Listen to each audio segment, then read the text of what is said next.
Your role will never scale, and the longer you stay in it, the harder it becomes to leave. And most engineers don't realize they're in one, because nothing looks wrong. It just stops improving. The role still looks valuable. It still pays well. It still has demand. It still feels stable. But stability is not growth. It just delays the realization until you're too deep to change easily. That's where most people get trapped, because stable roles feel safe, predictable, clear. But safe roles rarely expand. They just persist. And that's where the problem starts. Early on, most roles behave the same. You learn, you improve, you take on more responsibility, and your income increases. That phase feels predictable. Effort creates progress. Progress creates income. But then something changes. The role stops scaling, not because it becomes irrelevant, but because it becomes standardized. This is where most people get it wrong. They think improving inside the role will continue to increase income, but the role itself has a ceiling. And if you're already feeling slower growth, you're probably close to it. And that ceiling is not obvious at first. You only see it after progression slows, after raises flatten, after new responsibilities stop changing your range. That's when the role reveals its limit. And once you hit it, growth slows, not gradually, structurally, because the system doesn't need that role to expand. It needs it to stabilize. Roles that scale are rare. Most roles are designed to support systems, not define them. And supporting roles get distributed across teams, across people, across layers, which reduces individual leverage, even if the work is critical, even if the system depends on it, because the system can assign that work to many people. And when many people can do the same work, its value stabilizes. This is what creates the ceiling. Not skill, not effort. Role structure. The role defines the ceiling, not the person inside it.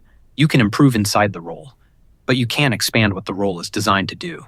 And that's the constraint most people ignore. Some roles are execution heavy. They produce output. They maintain systems. They keep things running. Important work, necessary work, but scalable work. And scalable work spreads, which means the role doesn't concentrate value. It distributes it. And when value is distributed, income doesn't scale, because the system does not reward redundancy. It rewards control. And most roles don't give you that. They give you responsibility, but not influence. Other roles are different. They define systems. They make decisions. They influence direction. They affect multiple teams. They control outcomes. Those roles concentrate leverage. They don't just participate in systems. They shape them.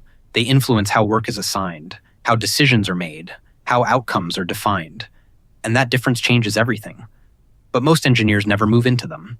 They stay inside roles that don't scale and try to optimize within them.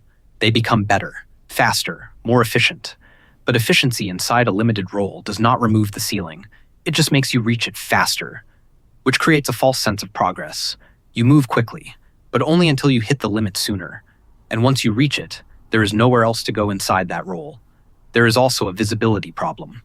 Roles that don't scale often have clear output, clear responsibilities, clear feedback, which makes them easier to stay in, because progress feels visible, but scaling roles are different. They are less defined, less structured, more ambiguous, and that uncertainty keeps people away, so they stay where things feel clear, even if that clarity comes with a ceiling. There is also a timing layer. The longer you stay in a non-scaling role, the harder it becomes to leave, because your experience compounds in that direction. You become more specialized in something that the system doesn't reward at higher levels, and that locks you in, because leaving becomes harder over time. You're seen as experienced, but only within that role. And moving out means resetting part of that identity, which most people avoid, so they stay. Not because it's the best option, but because it becomes the easiest one. And easy paths rarely lead to higher levels. This is where long-term income gets decided, not by how hard you work, but by what kind of work you stay inside. Because different roles compound differently. Some expand, some stabilize, and some quietly limit you. Most engineers never question the role, they only question their performance. And that's why they stay stuck. Not because they lack ability, but because they optimized inside a system that was never designed to scale. This difference compounds over time, hundreds of thousands across a career, lost without realizing it, because effort continues, but the role doesn't expand. So the question is not, are you improving? The real question is, are you improving inside a role that will never pay you more? Most people are, and they don't realize it until it's too late. If you understand how the system actually works, You don't just improve. You move out.